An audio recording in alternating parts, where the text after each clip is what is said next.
Mahesa Albantani, bersama para wali murid geruduk Pondok Pesantren Al-Zikri. Diduga pihak Ponpes menahan beberapa ijazah siswa dan siswi.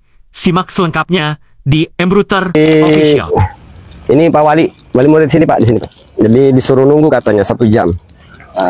Jangan-jangan, soalnya dulu begitu Pak ya, diundur, dipermainkan. Nah malam ini apakah wali murid ini dipermainkan lagi nih? Gimana Pak? Cerita dulu 6 bulan itu gimana ceritanya? Iya, dulu kan pernah saya udah tarik. Katanya suruh ngikut ujian dulu, karena pas ujian katanya udah dibadalkan menurut Pak Kiai. Dan harus sekolah lagi, harus mondok lagi selama 6 bulan, nanti baru ijazahnya bisa keluar. Tapi pas sudah lewat 6 bulan ini saya tagih lah. Nyatanya belum, ijazah, rapot, surat pindah saya minta, belum dipersulit. Akhirnya anak tetap saya ambil. Berapa total Pak ijazah yang ditahan? Sekitar 28. 28. Selain kendala itu apalagi Pak yang keresahan Bapak? Kenapa Bapak punya inisiatif memindahkan anak ke tempat lain? Yang menjadi keresahan Bapak apa Pak? Ya karena sudah kurang nyaman lah. Ya kayak pondok-pondok lain kan setiap habis semester kan ada liburan. Kalau di sini kan nggak ada. Liburannya paling cuma hari raya Idul Fitri. Kalau soal jalan-jalan ke Wali Songo itu gimana?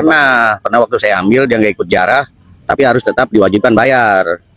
Oh, waktu itu ada program jalan-jalan Wali Songo ke Jawa Timur, keliling. Wali Songo lah. Biayanya berapa Pak? Hampir 2.500.000. Hampir 2.500.000. Terus anak Bapak memilih nggak ikut? Ya, emang dia nggak ikut. Oh, jadi nggak keluar duit dong? Tetap keluar.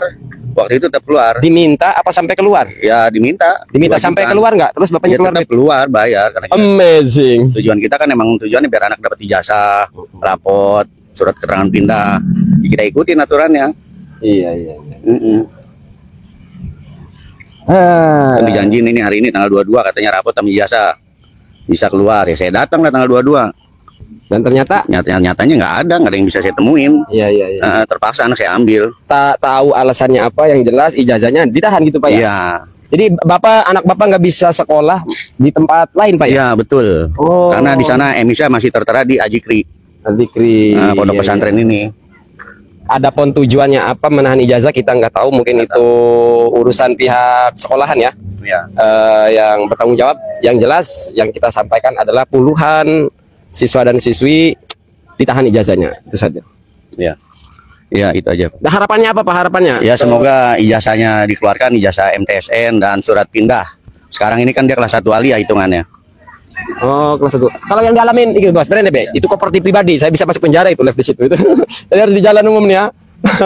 Nah, yang dialamin itu si siapa namanya? Alamin ponakan saya, si Jihan sama Sopi. Kalau Sopi sudah 5 tahun mengabdi. Aliyah udah lulus. Disuruh mengabdi 2 tahun. Ternyata kan udah 2 tahun lebih nggak ada ijazah yang diambil.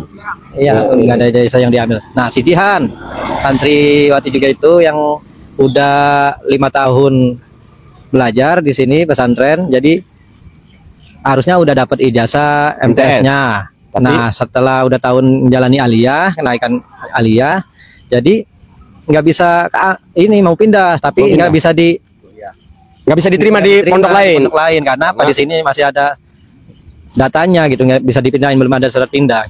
Kendalanya sama, dipersulit, ijazahnya ditahan, surat dan tidak di surat pindah nggak dapat. Jadi alasannya yang pernah Bapak ceritain itu gimana Pak? Karena waktu pertama menitipkan anak di sini, Bapak suruh tanda tangan wajib 6 tahun itu? Enggak, saya nggak baca. Oh, nggak baca? Karena tahu suruh tanda tangan aja. Oh, Bapak ketika mondokin di sini suruh tanda tangan beberapa dokumen.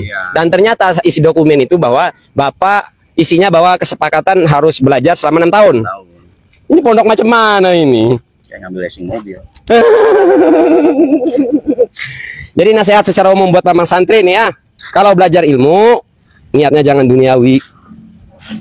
Kalau mau nyari duit, jangan bentuknya pondok pesantren atau jabatan. Nanti ketika kalian jadi pejabat, nanti korup melulu.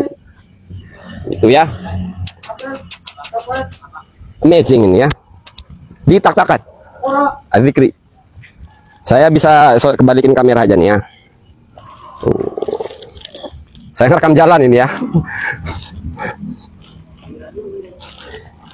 Tadi itu saya masuk kawan-kawan, minta bertemu dengan Ibu Nyai. Terus yang nongol santrinya lagi.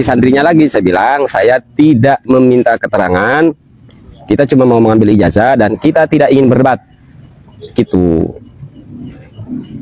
Dan waktu ikut siapa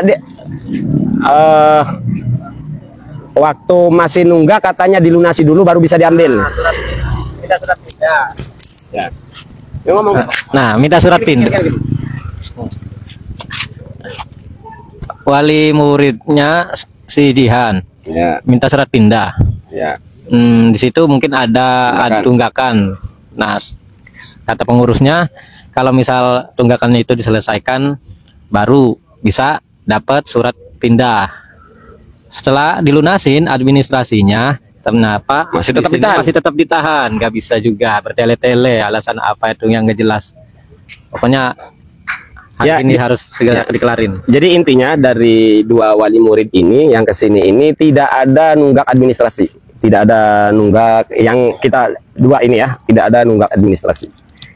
Jadi entah kenapa, wallahu a'lamu bishawab. Sementara yang kita tahu peraturan Kementerian Pendidikan dan Kebudayaan itu dengan alasan apapun termasuk menunggak pun tidak boleh pihak sekolahan atau pondok pesantren menahan ijazah. Itu peraturan yang kita tahu ya.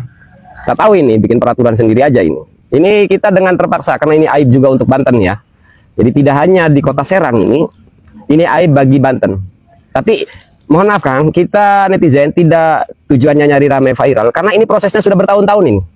Jadi si wali muridnya pun tidak mau meng-up ini ke medsos, ini udah saking mentok. Gitu Bos ya. Berarti kalau sekarang kelas 2 Alia berarti sudah 2 tahun ya dari kelulusan MTS. Udah 5 tahun. Udah 5 tahun. Berarti sudah 5 tahun. Artinya sabarnya wali-wali murid ini termasuk si Bapak itu Pak ya. Itu sudah tahunan. Oh ini nih yang 5 tahun nih. Kalau si Bapak belum nyampe setahun ya? 2 tahun. Si Bapak itu 2 tahun itu. Minta surat pindah. Jadi jangan dianggap ini, mohon maaf ya, disclaimer bahwa oh setiap apa-apa di viralan. Enggak. Beliau-beliau ini sudah nyerah ngehubungin saya minta tolong ke saya. Gitu. Ternyata prosesnya sudah bertahun-tahun. Jadi nggak langsung. Jadi si wali murid masih tadinya menghargai, menghormati, dan tahu tidak King, netizen yang dirahmati Allah, sama modusnya seperti yang kita bahas. Barokah, barokah, barokah. Modusnya gitu, doktrinnya barokah. Nggak dapat barokah, nggak dapat barokah. Tidak ada kebarokahan Kiai dengan cara mengintimidasi, karena definisi barokah ziyadatul khair. Caranya tidak baik. Bagaimana ada barokah? Definisi barokah itu ziyadatul khair, nambah baik dari yang tidak sholat menjadi sholat. Yang tidak sholat harus bayar. Ya saya bukannya saya sombong memandang remeh santri, kan santri tidak bertanggung jawab. Saya bilang saya nggak mau berdebat dengan santri, ngapain, dengan pimpinannya aja langsung. Dan orang-orang besar sebelum saya live ini saya sudah teleponin semua, mereka merestui untuk viralkan.